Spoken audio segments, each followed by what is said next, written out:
The indictment's very vague on this, but based on the facts listed in the indictment, what we've sort of heard, it appears that what they're alleging is the other crime is a violation of Federal Election Campaign Act, which governs federal campaigns. And the argument there is that Trump should have reported these payments to Stormy Daniels as a campaign expense and a in-kind contribution from himself to his own campaign. So that's the alleged federal violation. Well, the big problem is simply this.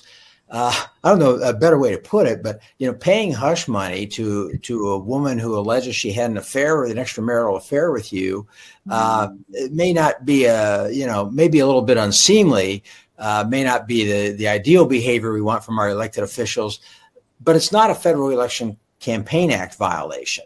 So would one fair way to put it, Brad, be an expense that conceivably could be a personal expense, even if the person weren't a candidate? As long as it conceivably could be a personal expense, it is a personal expense, regardless of whether or not there's intent for there to be political benefit. Right. That's a great way to put it. As I sometimes say, look, let's use a couple other examples. So I go out, I'm going to run for office. I go out, I buy a whole new wardrobe because I got to look better on the campaign trail.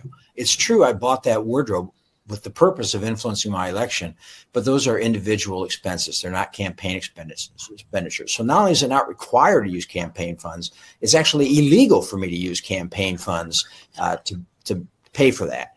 And again, the reason for that is that people buy clothes. I might not have bought those specific clothes at that time, but people buy clothes. Or we could look at other kinds of examples.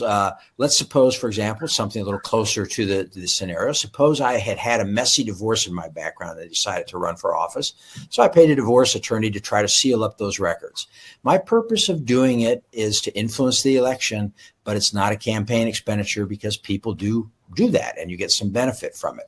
Or a business person who has to settle a lawsuit. Say some fellow owns a couple of restaurants. He's got some lawsuits brought against him, maybe some alleging racial discrimination, which looks really bad in the campaign.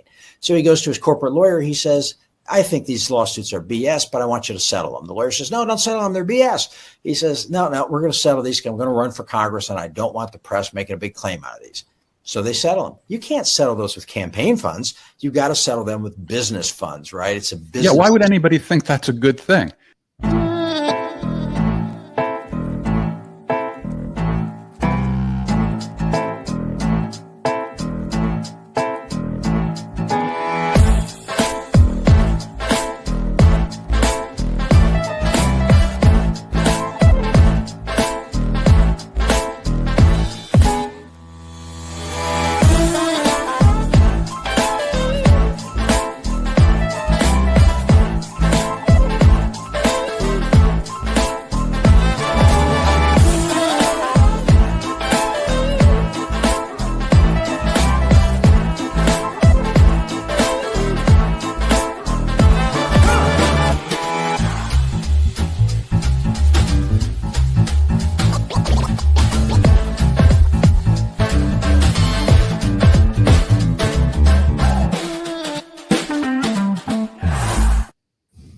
Yeah, baby, it's episode 42 of The Whiners on July 10th, 2025. Jeff Norman, Ryan Milton, and Morgan with you as usual. And our special guest tonight is Brad Smith.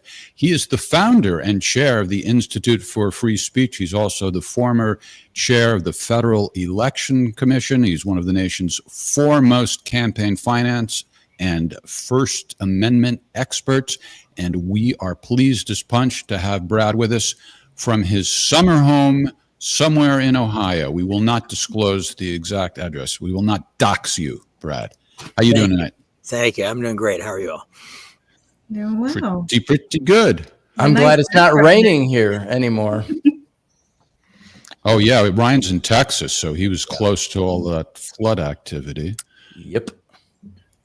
I'm drinking Sterling Cabernet tonight, a California cab.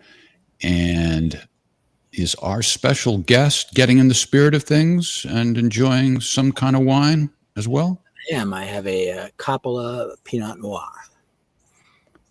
Francis Ford? Yeah, it's a really good mid-priced wines. I like all of his wines without breaking the bank. Not bad. Well, according to Ryan standards, mid-price would be about $200 a bottle. No. I am drinking a Veneta Primitivo, by the way. That is got a different name, that varietal, in the United States. Any guesses, Jeff, what that is? I have no idea. I'm not going to embarrass myself. Zinfandel. What we call Zinfandel is exactly the same grape as this, but mine comes from Italy. And if you buy it in the wrong place, it costs you $45, but I spent $15.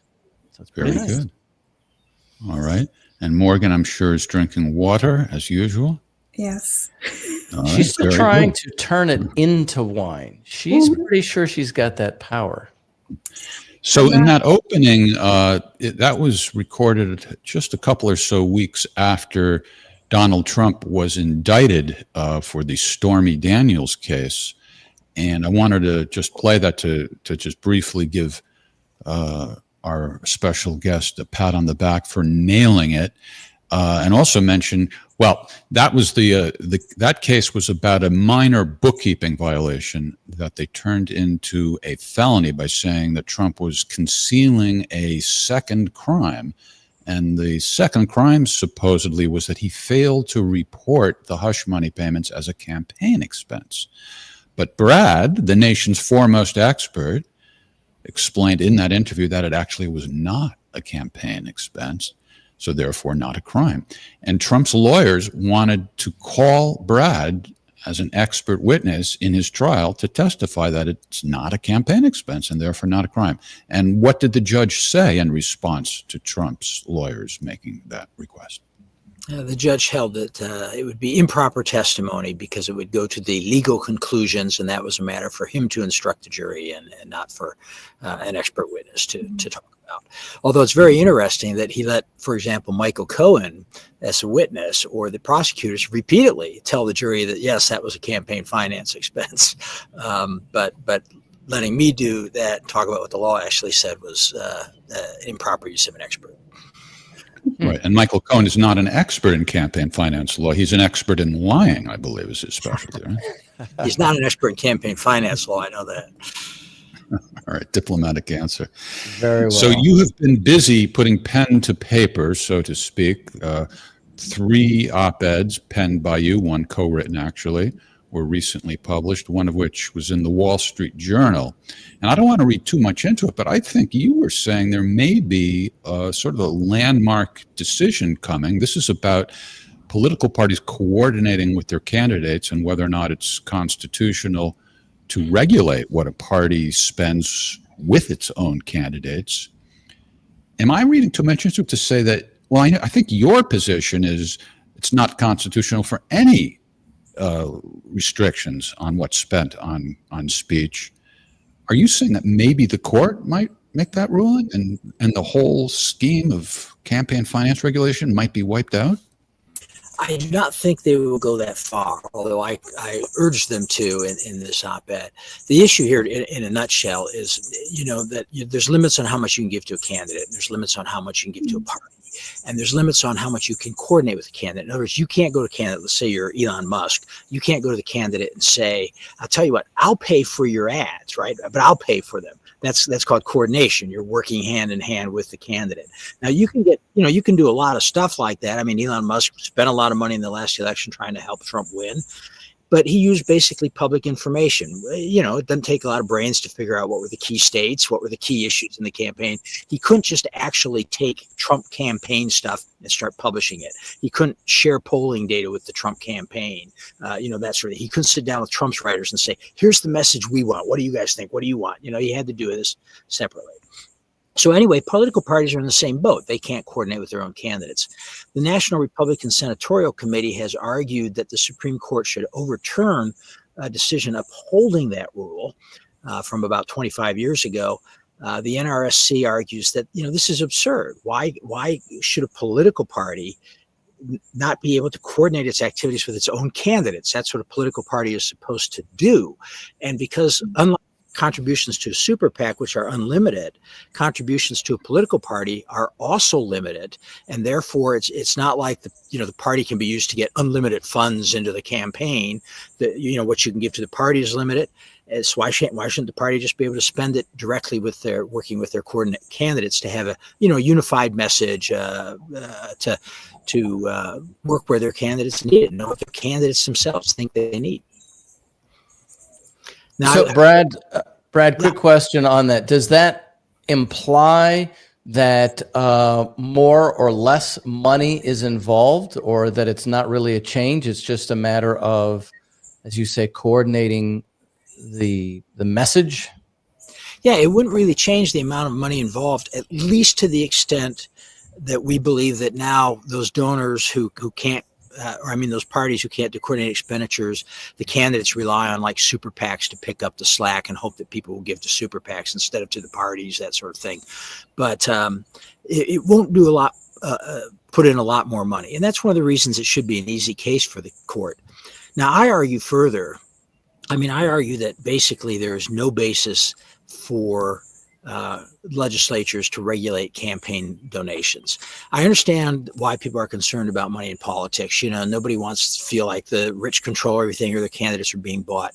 But you have to think realistically about how do you enforce these rules? And they're always used to go after disfavored candidates and parties. They're used by the party in power to go after their political opponents.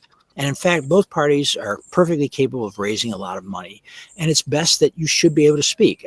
To put it another way, people should ask themselves, why should we limit the NRA if you're an NRA member? Planned Parenthood, if you're a Planned Parenthood member, whatever, to spending like $1,000 in a campaign, realizing that was a law that Congress passed in 1974. Those groups couldn't spend more than $1,000 in a campaign, which was, nothing.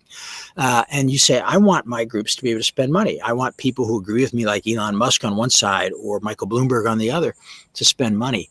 And I don't think government has any right to, be intruding on that political discourse that comes before an election. That it's vitally important that be free, that the American people be able to talk with one another, say what they want to say, and say it as loudly and as often as you want. Or in other words, what kind of country is it where you can't spend your own money to voice your own views on a political candidate? I think that's a problem. And I'm hopeful that maybe someone on the court, maybe Justice Thomas or someone will take that up and say, where do we get the authority to regulate this at all? This is just regulating speech, which is supposed to be specifically prohibited by the First Amendment. And the answer, not to go too long, but the answer that the courts have always given is, well, Congress has the authority to regulate the time, place, and manner of an election. But this is certainly not the time or place of the election. And it's not the manner of an election. An election is when you vote, how you vote, what the ballots, what kind of voting machines you use, how you tabulate votes, how you determine who the winner is. Do you use ranked choice voting? Do you use something else? The campaign is just speech about candidates, and you can't cabin it off. People used to say, when do you think Hillary Clinton launched her first campaign for president? I think it was around 1972. People, all political discussion at some level is campaign speech. And so to give government the authority to regulate that on the grounds that that's election related is a big problem. An election is not a campaign any more than, dating is marriage or setting the table is eating dinner. They're steps that are taken beforehand, but they're different.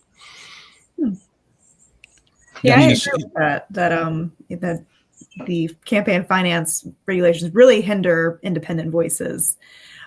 Not so much the established Republican or Democrat.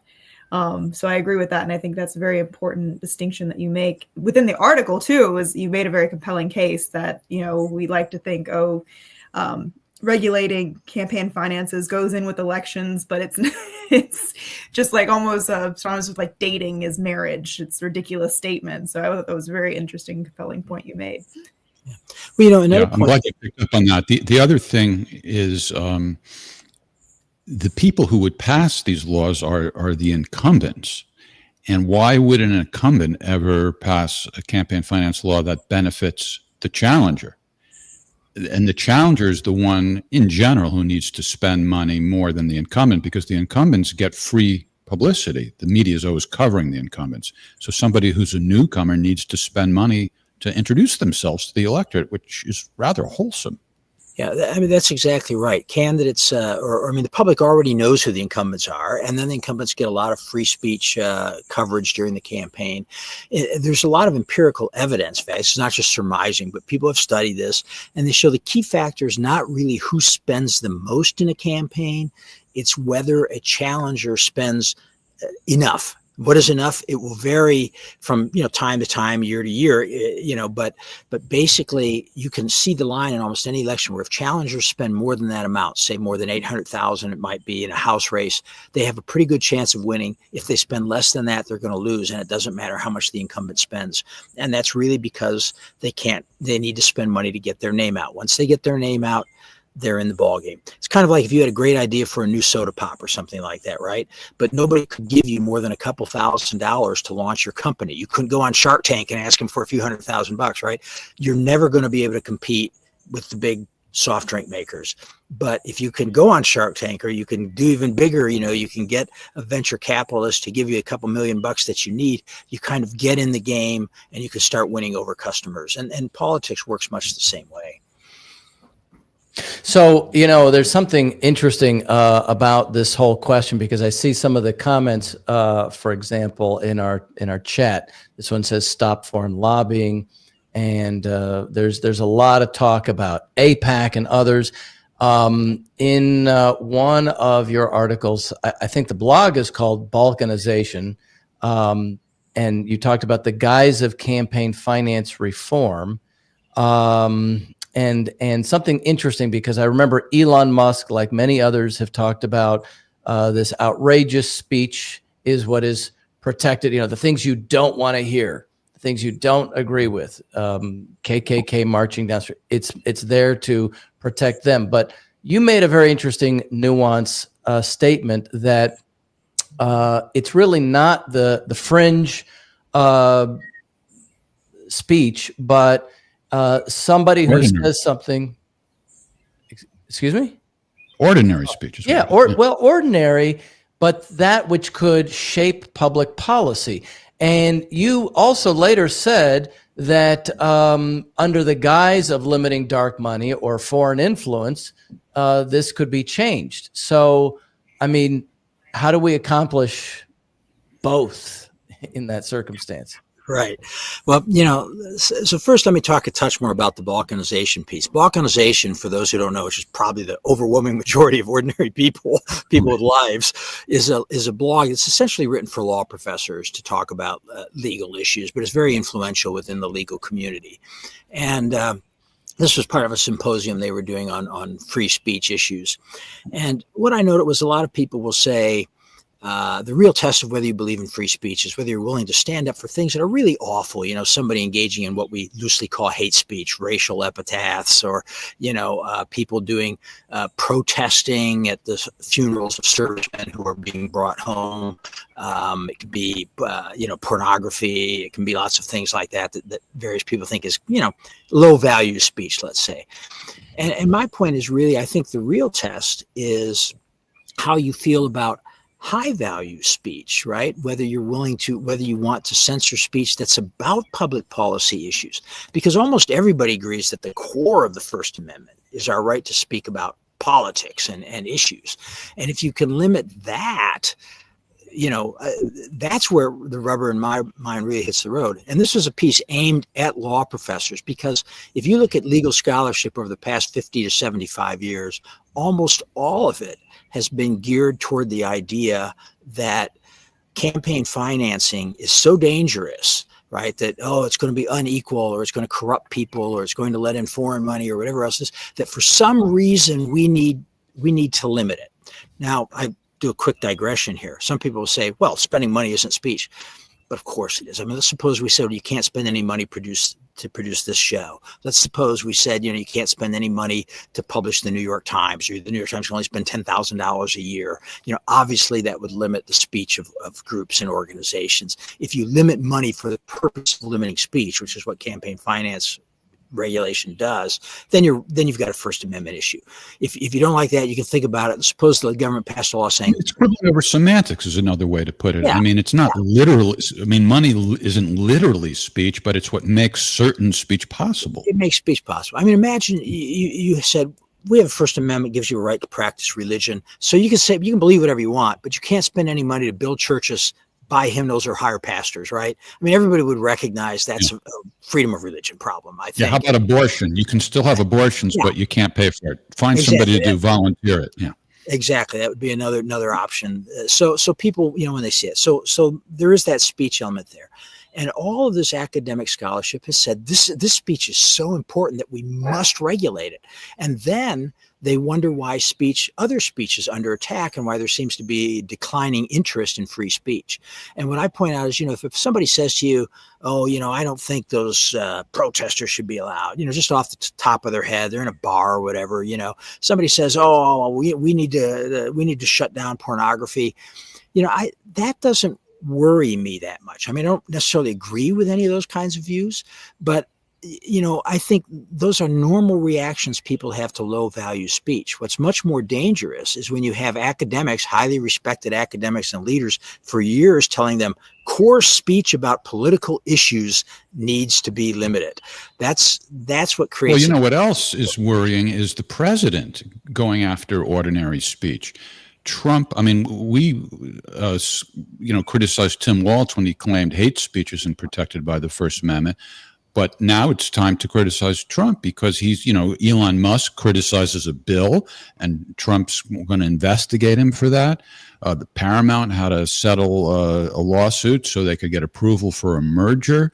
A pollster was being accused of consumer fraud because she got a poll wrong. CNN reported an anti-ICE app, that reports to the public that where ICE is getting threatened by Trump for simply reporting it.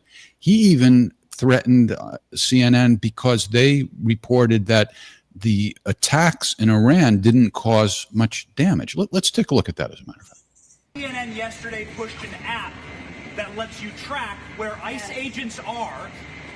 Tom Homan was saying that perhaps CNN should be prosecuted for that. That's obstruction of law enforcement. Your response? Yeah, we're working with the Department of Justice to see if we can prosecute them for that, because what they're doing is actively encouraging people to avoid law enforcement activities, operations, and we're going to actually go after them and prosecute them with the partnership of PAM if we can, because what they're doing we believe is illegal. And they may be prosecuted also for having given false reports on the attack in Iran. Yes. They were given totally false reports. It was totally obliterated, and our people have to be celebrated, not come home and say, what do you mean we didn't hit the target? We hit the target first. This is pretty ordinary speech that is under attack here, isn't it, Brad? Yeah, I think first we should recognize that Trump has done a lot of things for free speech. I think for a lot of Americans, Trump's election was like a breath of fresh air where they said, finally, I can say what I believe anymore. But unfortunately, Trump repeatedly and persons in the administration make these kinds of threats that you say of investigating people for what really ultimately is speech. I mean, take like CNN reporting that it didn't do a lot of damage. I think all the evidence shows that it did. I think CNN is probably kind of embarrassed about that, but it's not illegal to say that, and it's not even illegal if you are pretty sure that it's not true. I don't think it's fall under consumer fraud laws, which do have some limits, So there's a lot of things that the administration has done, threaten law firms, or actually threaten people who use particular law firms because they don't like what those law firms have done, that I think are definite overreach. And I go back to saying, though, that where does some of this come from? And I think some of it comes from, what we've seen over the last, many years, but especially over the last 10 or so years of the Obama and Biden administrations, where there were constant efforts to censor speech, get private entities to censor speech on the internet or things like that. I think the Trump folks in some ways are just more, you might say, less refined about it. But it's very problematic. And it goes back to the theme of that balkanization piece, which is if you're going to spend 50 years writing pieces about how important it is to regulate political speech, you can't suddenly be shocked when your adversaries come up and start saying, yeah, we think you're right. We're going to prosecute you for that speech. And it's a period that puts us into some dangerous waters. There are some, difficult issues there if people are engaged in fraud. And there are some national secrets where the government has a little more leeway to control speech. But like the examples that you just gave are to me, don't fall within those kinds of exceptions and are not the kind of thing we should want to hear from the president. Yeah, it's ridiculous. Elon Musk criticized a bill. I mean, that's quintessential political speech. Now, I do agree with you, Brad. The election was essentially kind of a defense of free speech. But what we also find is that politicians, our guy, so to speak, I got my guy in there, but then they fall into the same exact trap. Mm-hmm. So then the question becomes, in my mind, because you take Elon Musk talking now, his criticisms, like Jeff said, or wanting a third party, the whole fight between Trump and Elon Musk.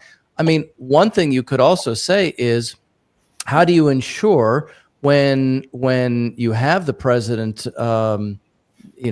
like with Trump arguing with Elon, that the citizenry have the ability to protect their right to tell the president, hey, you promised to do X, Y, and Z. Now you got to stick to it and not have some form of retribution.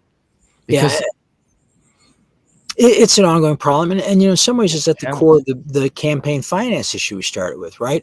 I've almost never met somebody who said, yeah, my guy just won because of the money. It's the other side's money is always unfair. Exactly. The guy's money's fine. And it happens all the time in speech. And it's very tough to resist that temptation to think that what they're doing is somehow wrong. And it can be sincere.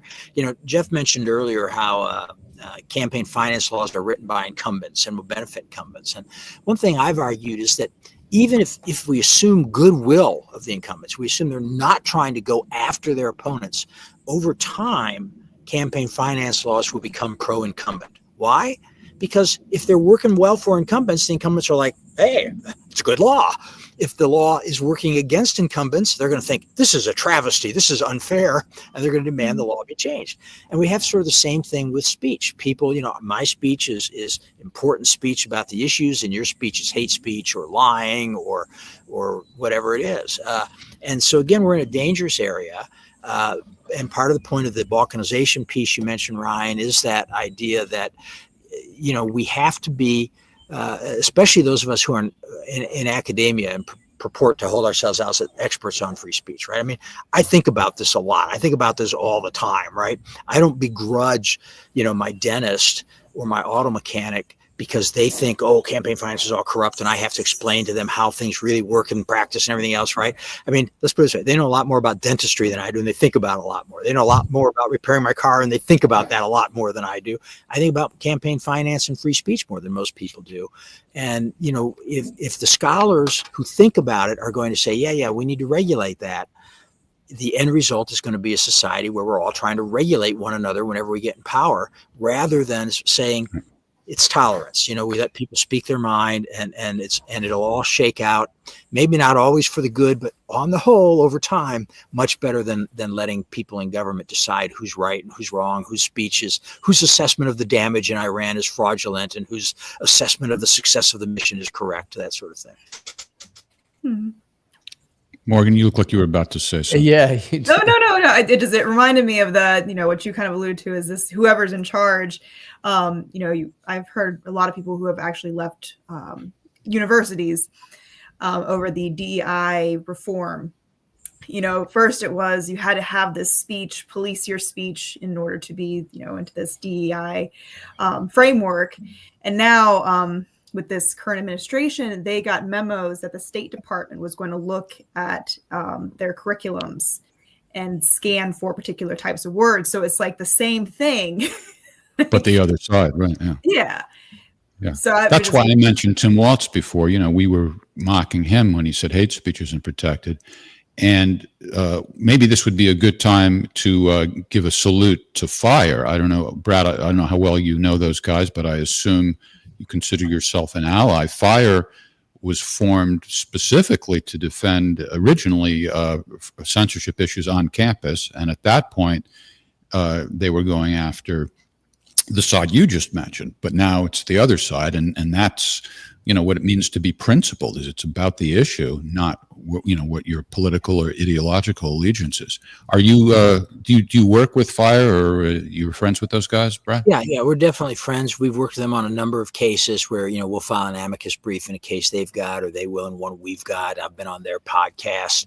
Again, the focus of the Institute for Free Speech is narrower. It's specifically on that sort of core political speech surrounding political campaigns and political speech, whereas FIRE has a much broader mission for free speech generally. But no, they're a good group, good friends, good guys. And after your listeners have given every penny they possibly can to the Institute for Free Speech, they should contribute to FIRE. So actually, on that, so just for clarification, by the way, there's the website, instituteforfreespeech.org. So somebody in the chat was asking about something that the Trump administration had picked up about going after anti-Semitic speech. But that's not election or political campaign speech. That would be more under FIRE's umbrella. Is that true, or is that accurate? Yeah, that would be right. We have in recent years, the IFS has taken on a handful of cases involving censorship of professors and things on campus, usually because of their political views, and usually much more because of their overtly campaign-related views. But, there are some tricky things in this with campuses. I mean, one of the problems is that the colleges do take a lot of public money, and you can't expect to be a state university or a university taking a lot of public money and think that's not going to come with strings attached at some point. Then there are the problems of, for years, the Supreme Court has recognized, and mainly people on the political left have pushed the idea of a hostile environment in the workplace or on campus. And so universities have an obligation to make sure that their students don't face a hostile environment based on their sex or their, religion or what have you, the other protected categories, race. And what that means, though, is that somebody's got to decide whether your speech, your words, creates a hostile environment. Now, it's one thing to say, locking you into the school cafeteria or blocking your progress, your physical progress across campus where you have a right to be, that's not free speech. That's pretty clearly a violation. It's another, though, when we start saying, well, because you let a protest go on, or because some professor or student said something, that's a hostile environment. And that points up the bigger danger that we've had for years in this whole theory of hostile environment. And we see it now really hitting into the education field. And, and again, in the end, I'm not sure it's going to be pretty. I think a lot of universities would be better off to maybe rethink whether they want to take so much public money. And I think more generally, universities, just need to make clear that you can't do things that are not speech, like I said, like lock students into a cafeteria or something like that. But at the same time, we do have to be tolerant about people saying things even that we really don't like. Let me ask you a question about hostile speech, Brad, that came up on a prior episode. And it had to do, remember when James Comey got into a little bit of trouble because he posted a photo of seashells that said 8647. Right. And people were arguing about, whether or not that means kill Trump, 86 meaning, take somebody out, 47 representing Trump. And, it's like, did he mean that or not? Did he mean that or not? And I said something that got a very lukewarm response from my co-host and Charles Glasser, who's an attorney, which was, well, what difference does it make even if he meant that? I don't think that's a crime, because to me, incitement has to do with imminence. If you say, kill that guy now, and the crowd jumps on him, that's a crime.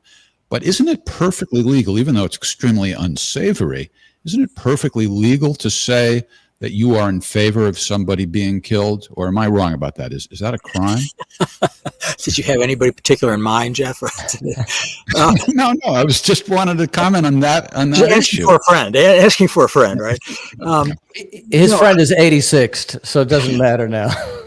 Well, one thing is in these debates, issues often get mixed up. For example, a lot of people would think, even if they, let's say, agreeing with your position, would say, yeah, but that's really something you shouldn't say. If you knew what that meant, you shouldn't say that. You should face some approbation for that. You maybe shouldn't get invited on TV as often. Maybe people should think less of you. Maybe people should take your word for less, right? But in public debates, that often gets mixed up with the separate question, which you've raised, which is, should there be legal consequences for it?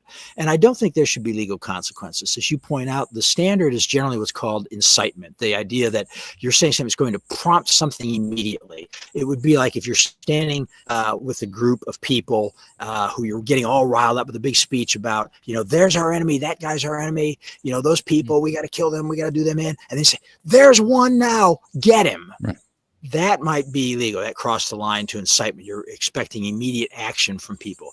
But just saying, we need to get all these people out of the country, we need to get rid of them, they're evil, they control everything, that's not incitement, even though you say it may be very unpleasant and unsavory. So maybe incitement in the dictionary sense, but not in the legal sense. Hold on a second. Now, the question I have on this, now, Comey he was retired officially, but so he was not the director of the FBI at the time that he made that 8647. So something different might apply to him then. Again, from our live chat, though, there is the question of judges who are appointed, let's say federal judges, and they're making what appears to be political statements. So, it's not the same thing as an elected official, but it seems to me right there. But I mean, that doesn't mean people get emotional. This is an emotional. Is it political though, in the sense of what you're talking about with elections, right? Because it's kind of it all sort of bears on elections, is what I'm saying. Well, let me throw out one other thought. Again, when you're dealing with somebody like the president, there is that at risk. It actually applies to anybody, but particularly with the president and with other high officials, which is we do know that they're targets of assassination attempts and so on in ways that other people are not. And although it sounds kind of brutal to say so, we know that I hate to say, but their assassination is a much bigger deal than if I were assassinated, right, for society and what it does. So we do have laws that limit your threats to certain public officials. And, imagine if somebody made a threat and nobody bothered to investigate it, and then that person went and assassinated the president. We'd be all over the Secret Service. Why didn't you investigate that threat? The FBI, why didn't you investigate it? He was going around writing, 8647 and so on. But I think even there, you do have to look at, how serious it was. And while this is something that I think Comey shouldn't, first, I think he knew totally well what it meant. That's why I thought it was interesting to post. Second, I think it's something he should not say. I think generally none of us should say that. And I think particularly a person in his position should not say that, because although he's no longer head of the FBI, he is an influential person who people listen to and pay attention to. But having said all that, you have to look at it and seriously say, is he seriously going to want somebody to go assassinate Trump and thinking that's what's going to happen? Is he going to do it? Is he actually a threat to assassinate Trump? And I think the answer is, pretty clearly no. I think the odds that James Comey is going to go try to assassinate Trump are pretty slim. And so I think, you count on law enforcement to use reasonable judgment, even in those kinds of hard cases. And unfortunately, we're in a time where less and less does anybody want to use reasonable judgment. They want to go after everybody. Everything's emotionally charged. Yeah, that's right. H. Shear's getting defensive about it. I said it's unsavory. Did I not say it strongly enough? Okay, very, very, very, very, very, very unsavory. But it's not against the law. If you disagree, cite the law. Well, you also have Brennan, right? And we should talk about that. Now, especially since, people are, we're just slamming the Trump administration for its censorship. Also, people are upset about the Epstein files not being released. But a positive sign is the news was just released that the CIA is doing a review that determined these three handsome characters. Look at the one in the middle, James Clapper. What a face. Not that Brennan looks that much more pleasant. That they intentionally corrupted the Russiagate investigation. Yeah. Now, Brad, that might be an example of something that's not like right on the nose campaign speech spending, but they were influencing the election, right? The CIA note also, just so that to further that that just came out specifically said here about releasing it to the media when various agency personnel said that it wasn't ready yet. Yeah. And they If didn't have I to spend remember money to correctly- release it to the media, whereas their critics might have to.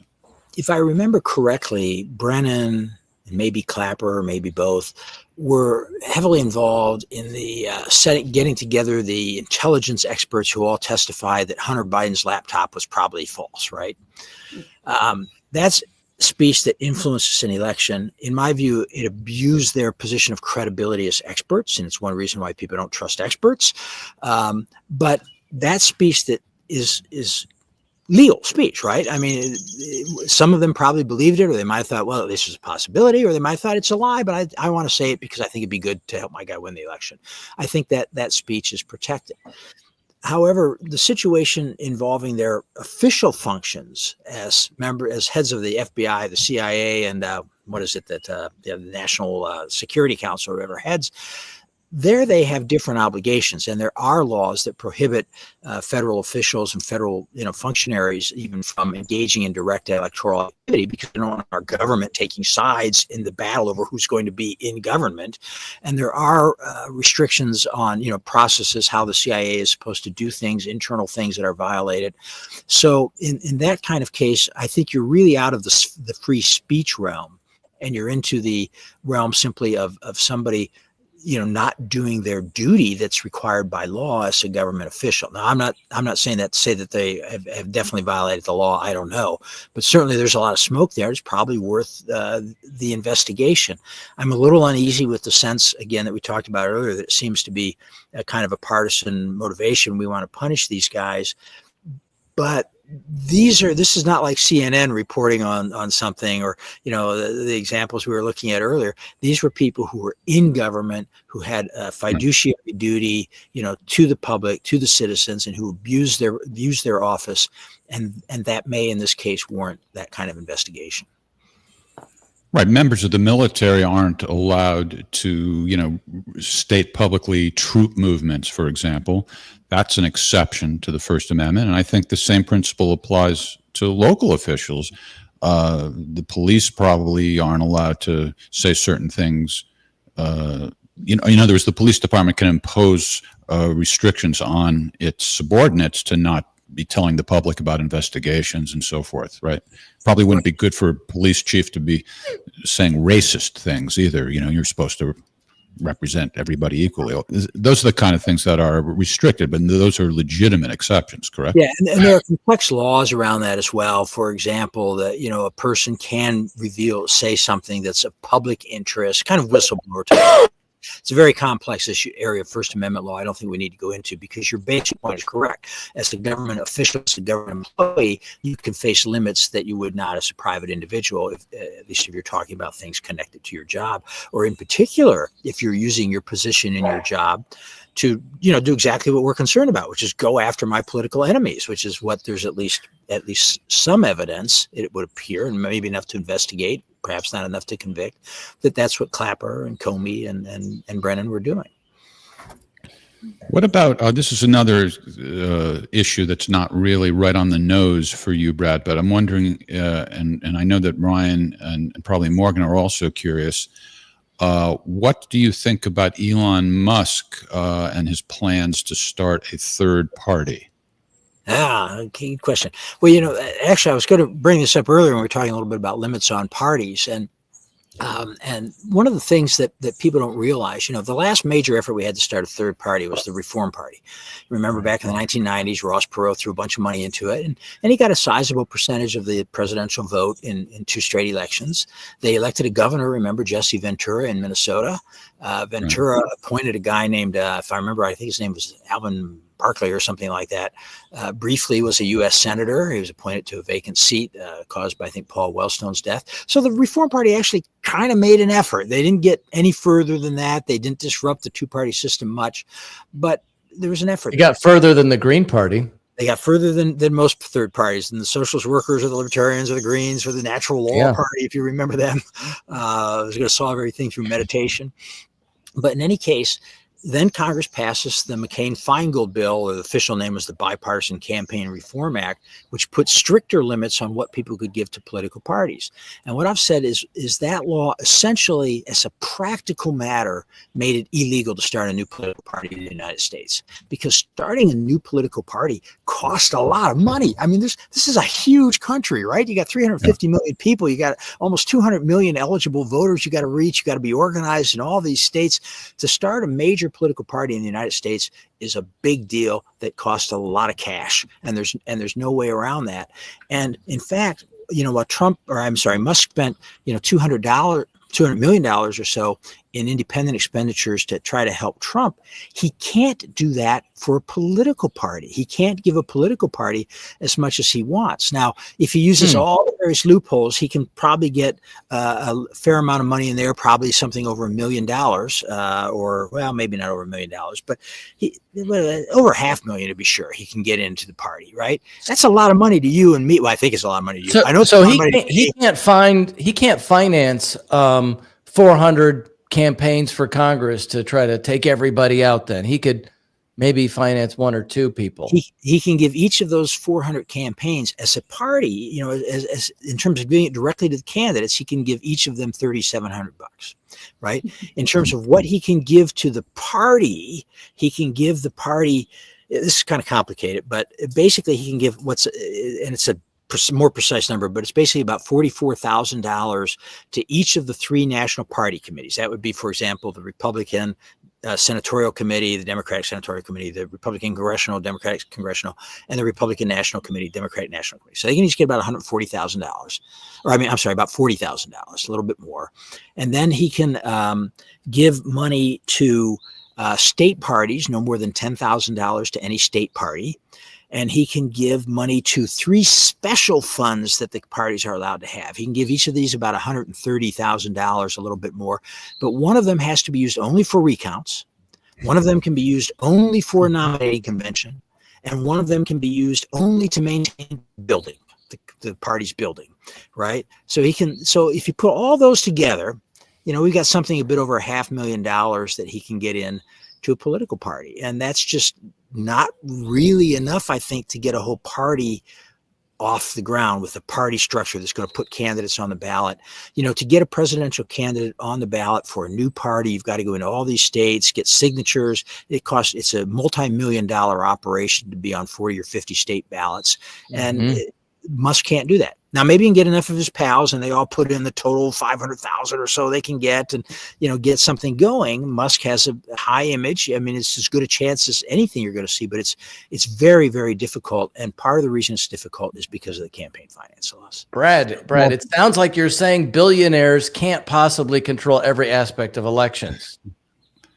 No, they obviously can, right? Clearly you're mistaken. No, you're right. Obviously, nobody can. It's a huge, everybody's saying that there's comparisons of all the billionaires on the left, the billionaires on the right.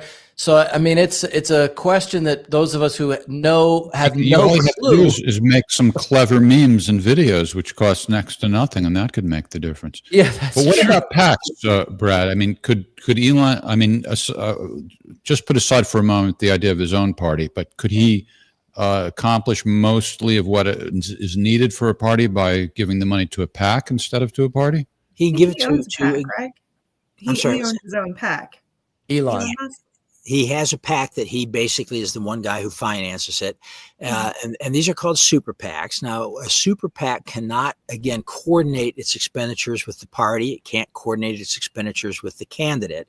It also doesn't get the most favored rate. That is, candidates get the lowest unit rate when they buy ad time. Right, a super PAC has to pay the going rate, just like you were trying to sell cereal or floor cleaner or whatever.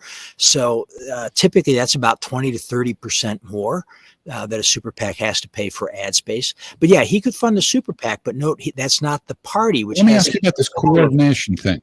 Yeah. You can pretty much find out just by being awake what a party wants, what a candidate wants. You don't actually have to talk to them to coordinate. Could he just do what the party needs without coordinating with them? Like, for example, you talked about the money needed to get signatures and so forth. Could he just decide to pay for that without ever talking to them? Wouldn't that be perfectly legal? No, because the party's got to turn in those signatures. And if he goes out and gathers all the signatures and gives them to the party's the one who's got to turn them in and file for their candidates. You got to have a giving lot it of to people them is out on the right. street doing the signature gathering for sure. That is And a he can do big get out. Yeah, he can do get out the vote activities once the party's on the ballot, urging people to vote. They can do that kind of thing through super PAC. So there's a lot you can do, but also remember, Jeff. Again, the point you make is correct, right? You don't have to be a super whiz to figure out where the key battlegrounds are and what the key issues are and where a candidate might be vulnerable. I mean, any of the four of us could probably do that, and most of your viewers could probably do that. But at the same time, there are restrictions. You can't share. Excuse me, you can't share polling data. You can't talk about the ads. You might create an ad that you think is great, and the campaign's like, oh, we really want it to pivot away from that issue, and that does happen from time to time. If you talk to campaign operatives, they are often quite frustrated by these rules on coordination. So I have a question here from one of your articles, I believe, in the Washington Times. Of course, the title is, Will Antitrust Litigation Really Protect Free Speech? But my question is, do we have more free speech because of X and more free speech because Google might be broken up and Meta or all of the realignment of these companies? Do we have more free speech because of social media? Well, I think we definitely have more speech because of social media. Now, of course, conservatives have been concerned for some time about censorship, particularly of conservatives on social media. And I think that has been a real concern. We know there's a lot of aspects to this problem. We know that the Biden administration in particular very aggressively sought to get social media companies to censor posts that it didn't like. And these were not only posts about information it thought was false, which sometimes turned out to be true, like the Hunter Biden laptop, or things like that, and information about COVID and information about COVID vaccines and a lot of information like that. But it also went to things like derogatory comments about Biden's economic policies, which were clearly sort of, opinion comments. Derogatory comments about Jill Biden, or should I say Dr. Jill Biden, that they would complain about. And we know that they did quite a bit of that. That's been proven in court records and so on. And this is a problem. The government can't pressure private individuals to censor things that the government can't censor itself. This did get to the Supreme Court in a case called Murthy versus Missouri, if I remember right. And in Murthy, the Supreme Court held that the Biden administration had not really crossed that line. They reversed the Court of Appeals, which had held that the Biden administration had clearly crossed the line.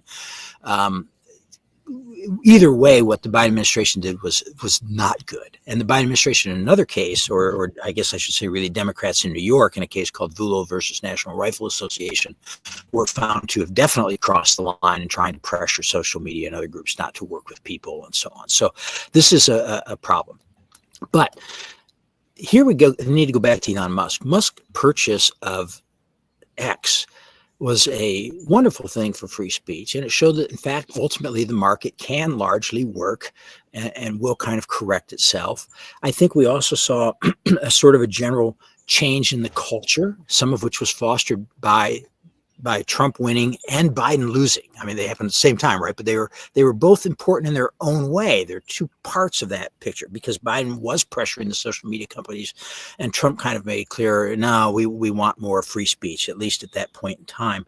And they kind of changed the atmosphere. And you've seen a lot of the big tech companies say, yeah, we regret what we did. They've pulled back. You see, Facebook has greatly has dramatically changed its moderation policies and said, basically, we're a free speech platform. And I think, I know a lot of people will say, oh, I'm naive or silly for this, but, I really think that's where Mark Zuckerberg's actual heart is, that I don't think Zuckerberg was comfortable with censoring. I think he's always viewed his platform as a place where people can say what they want. And people can. He testified very clearly. He's like, yeah, we were pressured. Mm-hmm. Yeah. Intimidated. And, so I mean, the thing to criticize him for is yielding to the pressure, not that he himself wants the censorship. Yeah, and I think they've changed, and obviously X has changed. Musk gets criticized. People say, "Well, he still censors some stuff," but I don't think anybody would disagree. Any reasonable person would disagree that X is a much more open platform than was Twitter. Its predecessor. 99% better. 99%. And so you've had these kinds of changes in just a general atmospheric change that I think is good.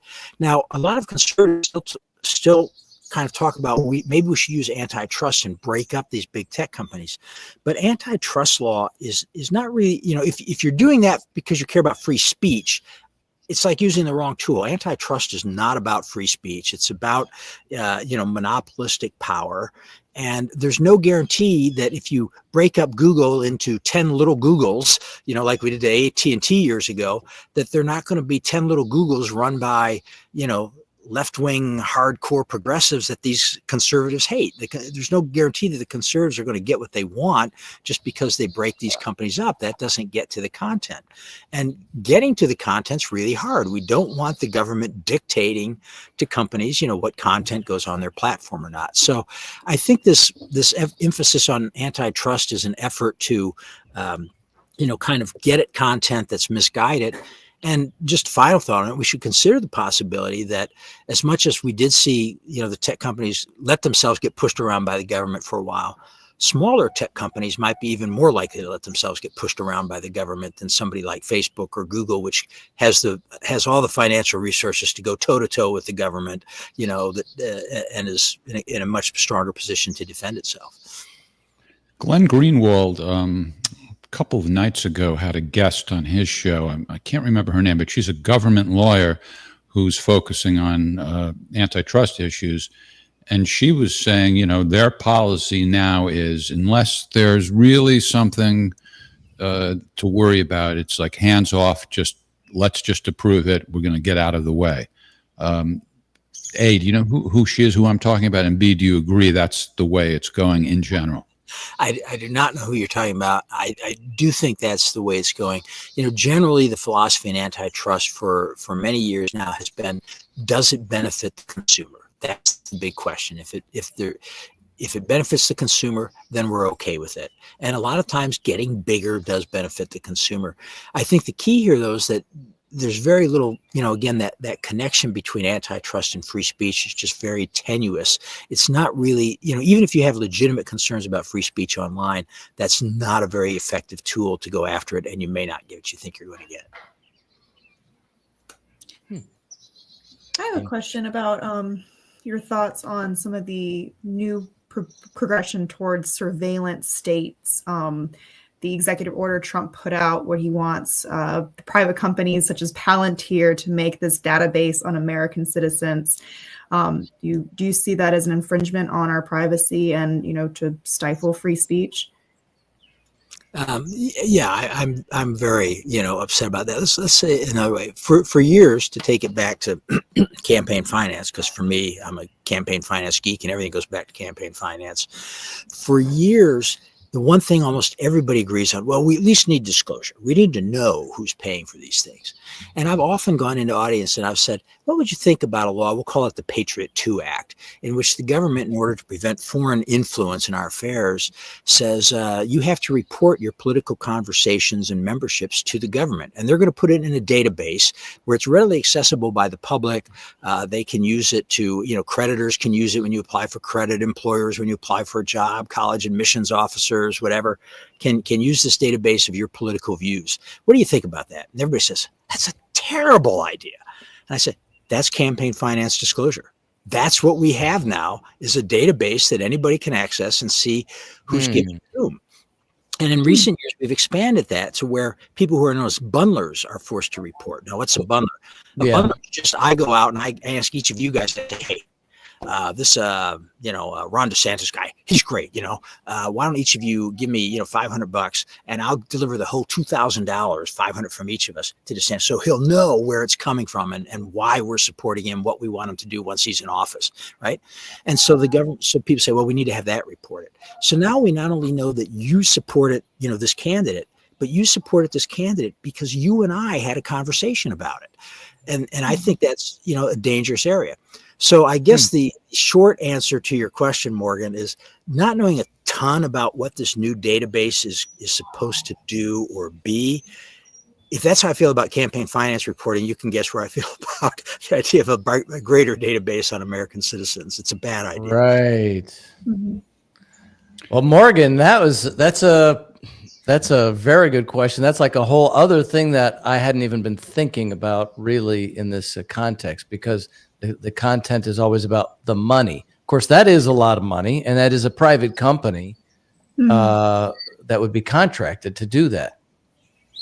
What is that? Is that even different than the NSA, Brad? At a certain point? Well, you go back to the idea that the fact that the government hires a private company to do its dirty work doesn't get around the First Amendment for them. Yeah, that's what it seems like. It seems like they're trying to avoid bad press on that. Yeah, I really don't know much about the specific proposal, so I can't say much more about it specifically.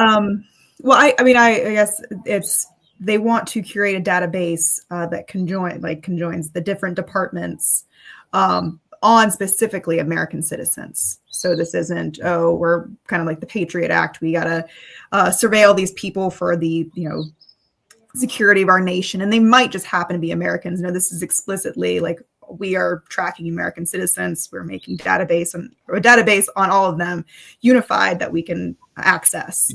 I know there's probably more to that, but that's what I know. One thing that really motivated the revolutionaries, it's still near the 4th of July, so we should talk about their revolution. And one thing that really motivated them was the general warrant. That is the ability of the government just to go in and say, we just like to see what's going on in your place, at your club, at your house or whatever. We want to, see your documents. We want to paw through things. And of course, we specifically prohibited that, or at least intended to, I think, in the Fourth Amendment to the Constitution, which provides for, no unreasonable searches and for warrants and so on.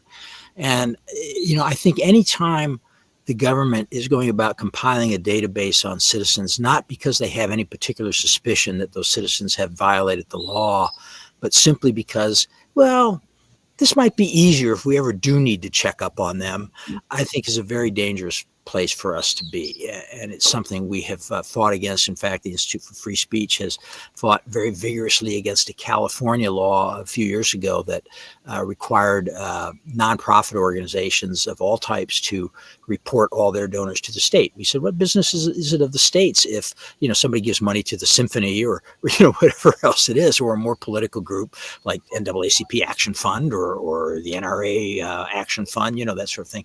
What business is it of the states? And the state's response was, well, we have to police nonprofit organizations, and someday it may come in handy to know this. And we were just like, no, you can't just have this dragnet collection on American citizens for this purpose. And that case was won in the Supreme Court eventually in a case called Americans for Prosperity Foundation versus Bonta. So I do think we need to fight against that idea of sort of, like I say, this is akin to the general warrant, the idea that, well, this could be useful to us to know. We want to see what you're up to. I think that's something we don't like. If the government has probable cause, we're talking a whole different situation. We have a question from one of our regular viewers. He's in Iran, as a matter of fact. And his question is, do you have a solid grasp on the very confusing terms of misinformation, disinformation, and malinformation? I don't know that I don't know that anybody can have a very solid grasp on them, because I think they're terms that are developed in part to obfuscate censorship. But let me say that disinformation is an old intelligence term that comes out of, intelligence operations when a government, typically, it could be a private actor, but typically a government tries to put out false information to mislead people. So that's disinformation. Misinformation is information that is believed to be simply incorrect, but not necessarily put out with the belief that it's incorrect or with the knowledge that it's incorrect. And then malinformation is basically information that the people in power don't like. It may be true, they may know it's true, but they really don't like it, and they think it's bad to their overall narrative. Let me give you an example, for example, of malinformation. Let's suppose they're trying to get social media platforms to censor people who have stories about a bad reaction to the COVID vaccine, right? Now, the government's view is that we need to take the COVID vaccine. It's better for everybody to take it. Assuming that position of the government is true, that doesn't change the fact that some people have bad reactions to it. And we should hear those stories and be able to make reasonable evaluations like grown-up people. It's not for the government to tell us what information we should hear and to try to keep us from hearing information that they think might lead us to the wrong conclusion. So that's an example of the government calling it malinformation. Disinformation is some of the stuff the Russians are accused of doing in the 2016 campaign or other campaigns. And, that go back to the Clapper, Comey stuff. I've always laughed about that. People are kind of like, are the Russians trying to interfere in our elections? And I'm like, can I say this on the show? Can I say no shit? I'm like, of course they were trying to do that. The Russians have tried to interfere with our elections for decades. What kind of global superpower? Well, every country tries to do that. Yeah. And what is Well, the we do internet? too. We do that What is too. the Absolutely. internet if not a forum for international communication, right? Yeah, I mean, again, what kind of rival would they be if they were trying to interfere in our elections? I'd be respect for them, And anybody see those stupid ads? They're like, the amount of money they spend is just like a pebble in the ocean, and they weren't very clever. Who cares? Yeah, and again, they've done that literally for years. I mean, you go back, I remember way back in the 70s, and Scoop Jackson was one of the last real hawks in the Democratic Party. And the Russians worked very hard to sabotage his campaign with false smears and false pamphlets and things like that. And it goes back even further. I mean, it's nothing new there. And, my view, by the way, Morgan mentioned the U.S. government does that too. I mean, I'll be honest, my view is we should try to do that to other countries, and we should try to stop them from doing it to us. That's just my kind of take on it. That our obligation in foreign policy is to look out for ourselves. But whether you agree with that or not, that's what disinformation is, and it's nothing new. And as Jeff points out, what was done in 2016, was nothing. I mean, again, do the Russians try to influence our election? If you didn't notice, for years, they had a full-time 24-hour cable station in the country called RT that broadcast throughout the United States. Of course, they're trying to interfere in our elections.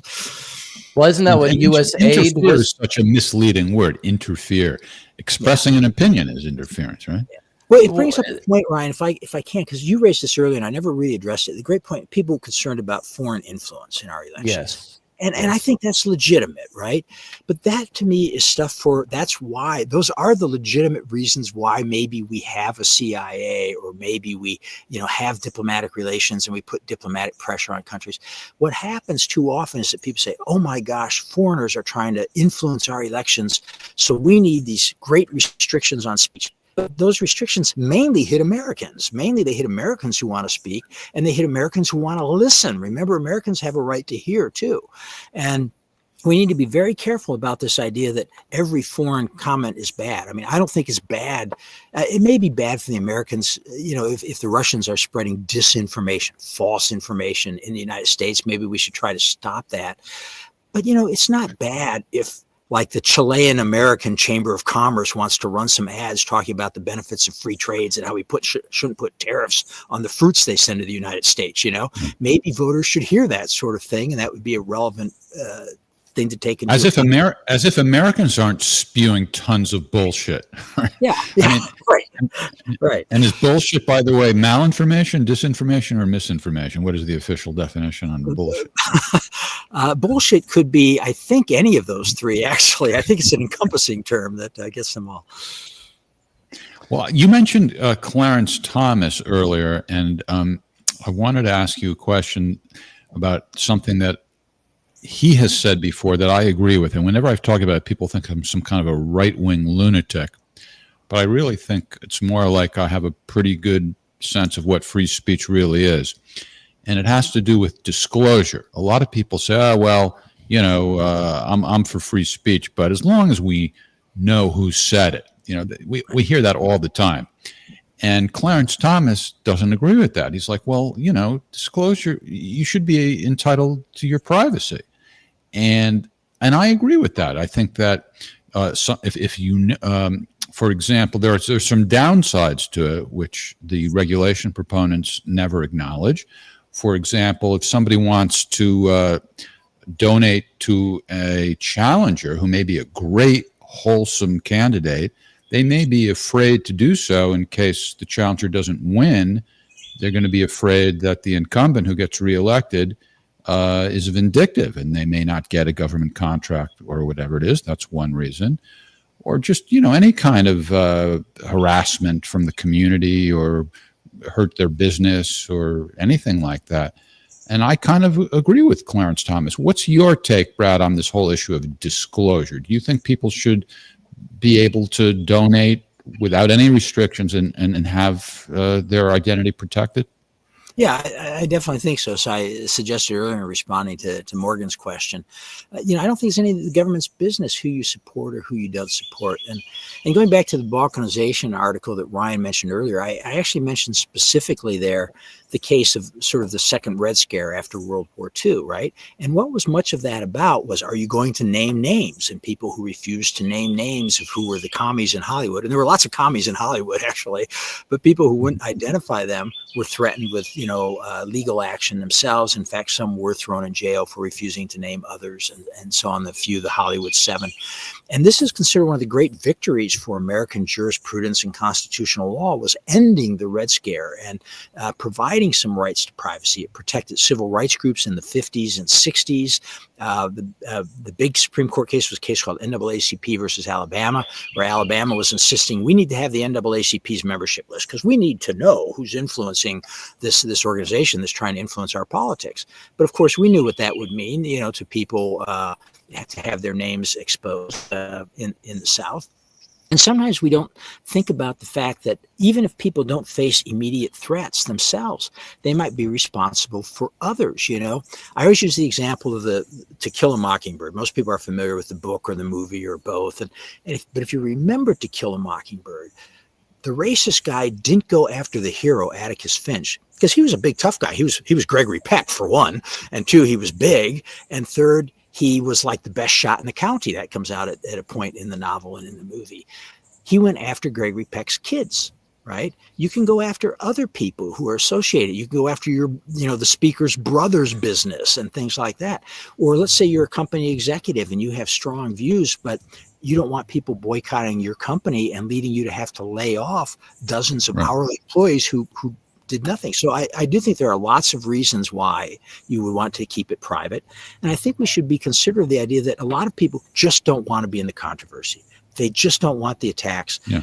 We believe that those people have nothing worth saying. Do we really want to say if somebody, who's behind you, Jeff? Who are you really speaking for? Maybe the answer is you're speaking for someone who isn't like you, willing to step up here, be on the whiners and make your views known and take the flack that comes with it. But that other person's views are really important, and you can be the spokesperson for them. And then if you think about it, that's why people join organizations most of the time. That's why you join a group, is so that they can speak for you, and you don't have to not only do all the organizing and stuff, and the research and everything else, but you don't have to take the flack and the backlash. And that's probably a very, very good thing for society. And disclosure wrecks all that. Now, I have a question. Oh, go ahead. You go first. Ron. I have a slightly different question, but you go first. It's a different topic because I have. It picks up off of something Brad just said, which is you join organizations to get your voice heard. But also, Jeff, you said something at the beginning of the show about incumbents who have basically already major media coverage. So my thought about this is kind of the opposite thought, which is it seems to me that therefore there almost needs to be something to force the media to include other voices, because they only like to. The mainstream media is now, people hate the mainstream media because they act as a political organ themselves by only representing one view. Can you say, hey, this is not free speech because you're not you're lying or by omission what the opposing view is, or is that not really real?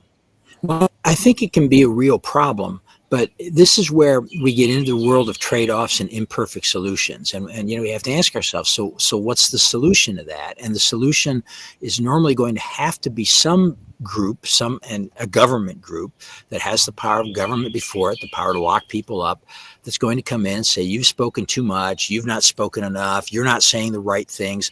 It's precisely the clip that we aired earlier of President Trump criticizing CNN because they were giving what he thought, and I think, for what it's worth, was misleading coverage of the raid on Iran. But are you going to, is that, we want to give the government the power to do that? What if CNN's right? What if, there really wasn't much damage? We should probably know that. We should probably at least be able to hear somebody say that and force us all to think a little bit more and get some more opinions and do some more research. So, this is where the enforcement rubber meets the road. And, having been on the FEC, I mean, that was basically our job. Was to sit there and do enforcement. And that's where you realize that you are talking about real people, that you're going to silence real people who are just trying to participate in the political system. So I think, Ryan, that impulse is that natural one we have. But when we think about it a bit more, I think most of us will kind of say, no, we probably shouldn't really do that. And you might remember, old people like me here will remember the fairness doctrine, which required radio and television networks to present like both sides of an issue, as if there are only two sides to an issue. What side does Glenn Greenwald fall on? I don't know. And it didn't work very well. And it just ended up to not getting many views at all. And when that was repealed, it opened up, a far greater span of opinion that I think was for the good. The other point I wanted to make about disclosure is that I think it promotes intellectual laziness. In other words, if somebody it's like transparency isn't like inherently bad, but there's more to it. A lot of people, if they think, oh, this is what the ACLU thinks, then I'm for it or against it, whatever. Or if this is what the NRA thinks, I'm for it or against it. This is what Planned Parenthood thinks, then I'm either for or against it.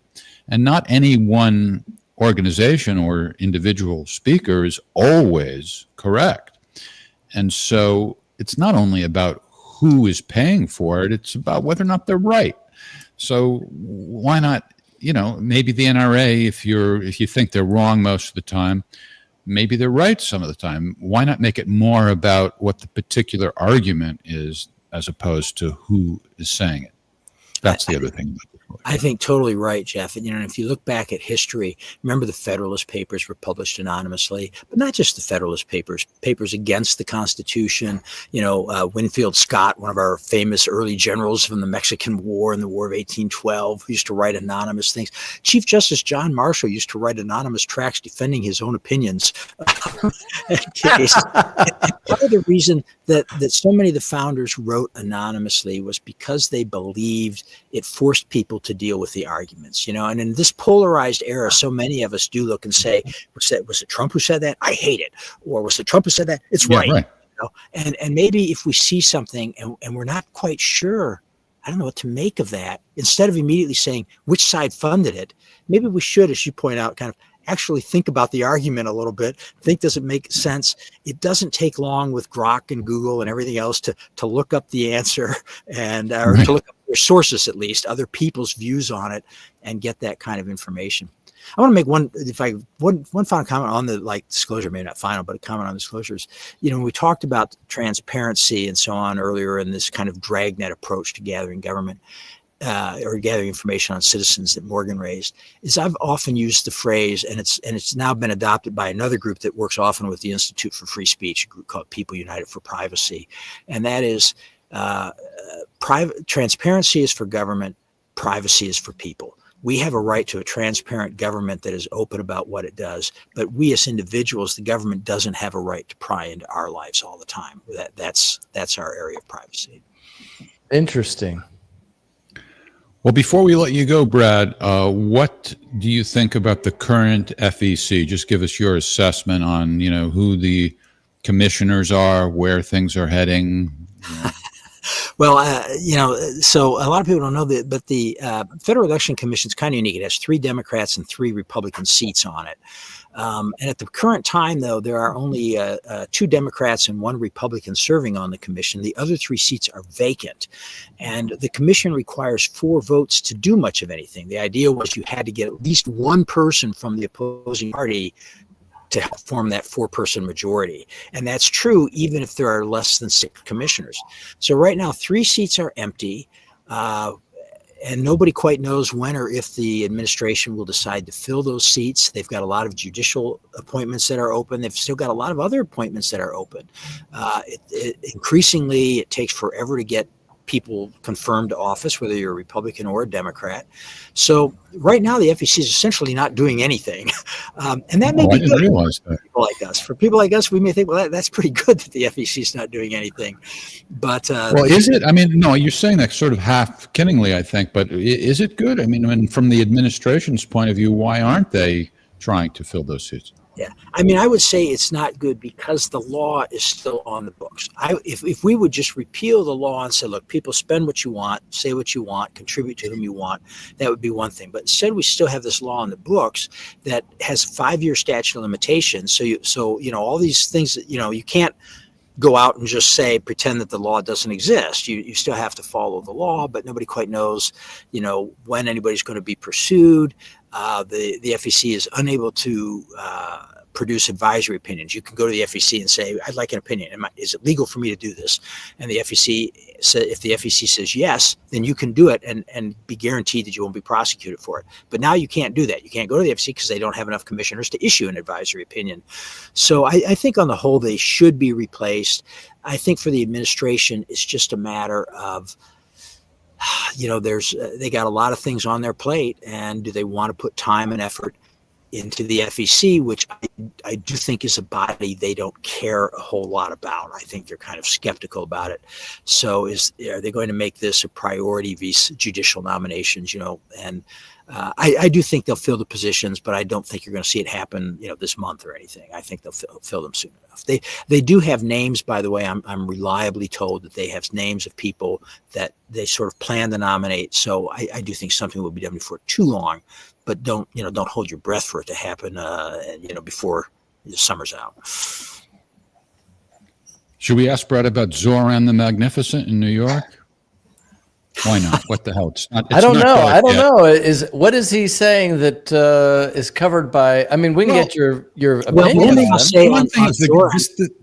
He's against capitalism, but and on the other hand, he's not really a hypocrite in the sense that I think his popularity is based on really not spending much money. He makes all these videos. People think he's charismatic and so forth, but.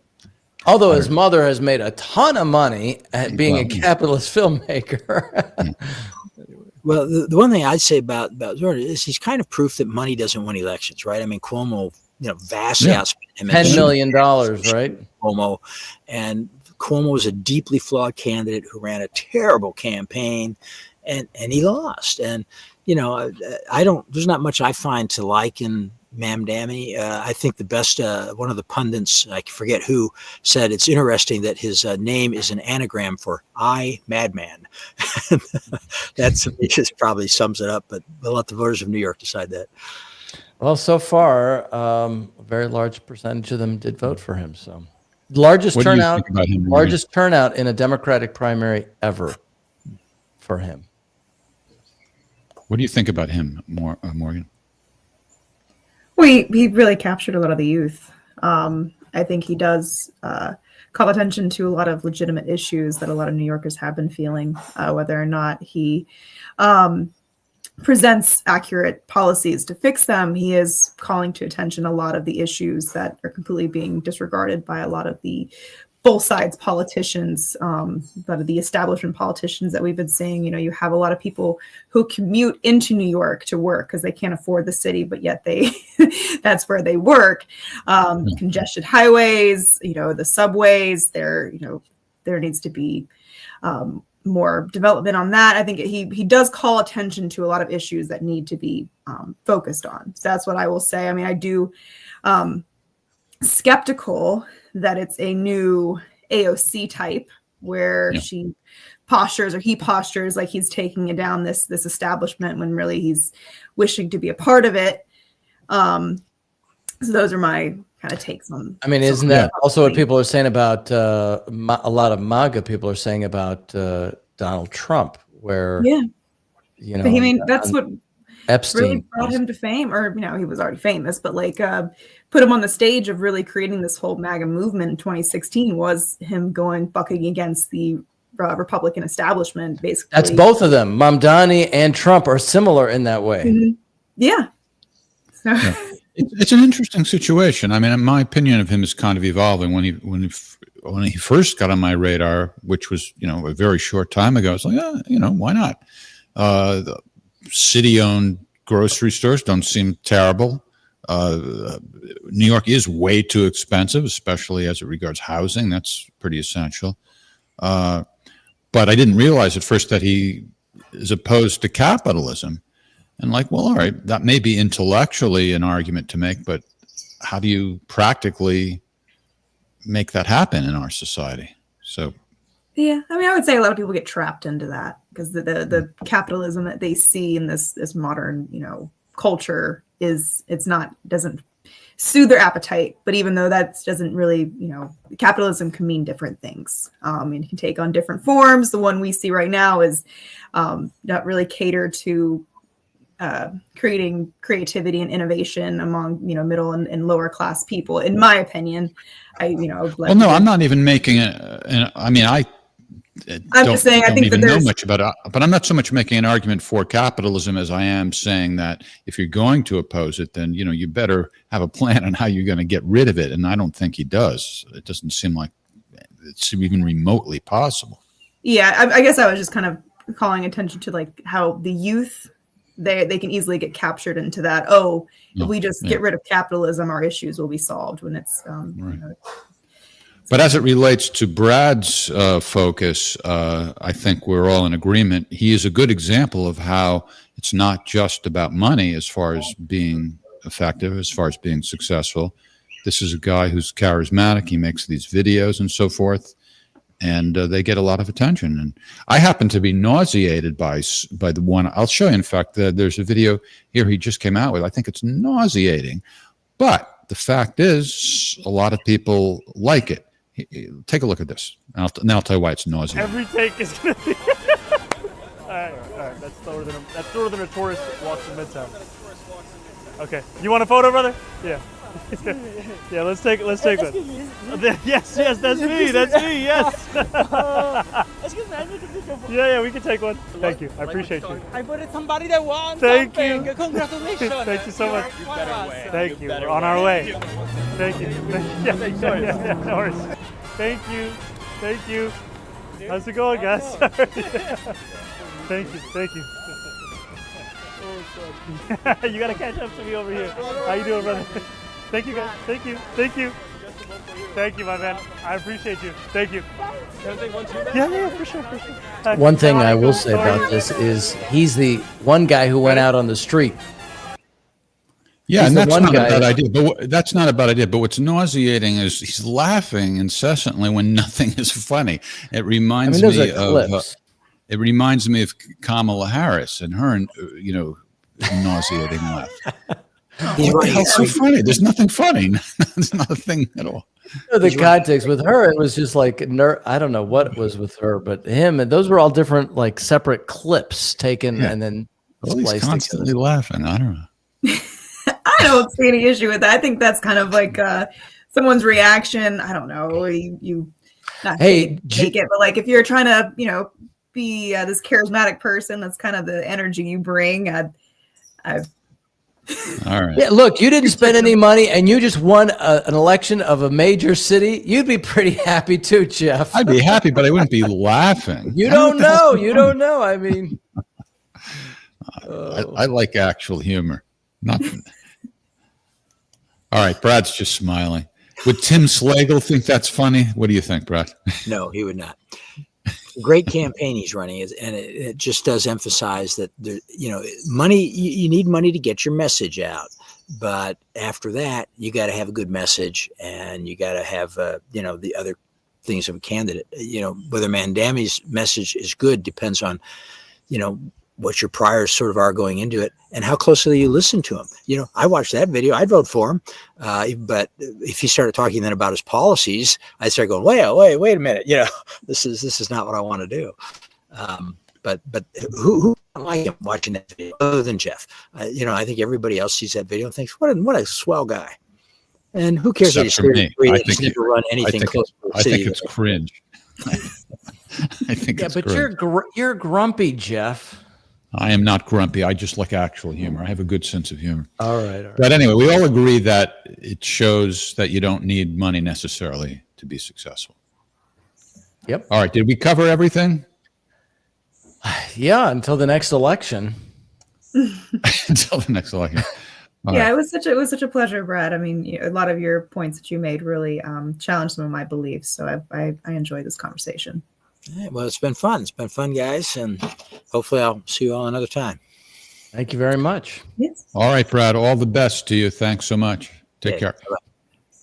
Join us next week at 7 p.m. Eastern Time, as always, for the Whiners. Thanks to our beloved audience. Take care, everybody.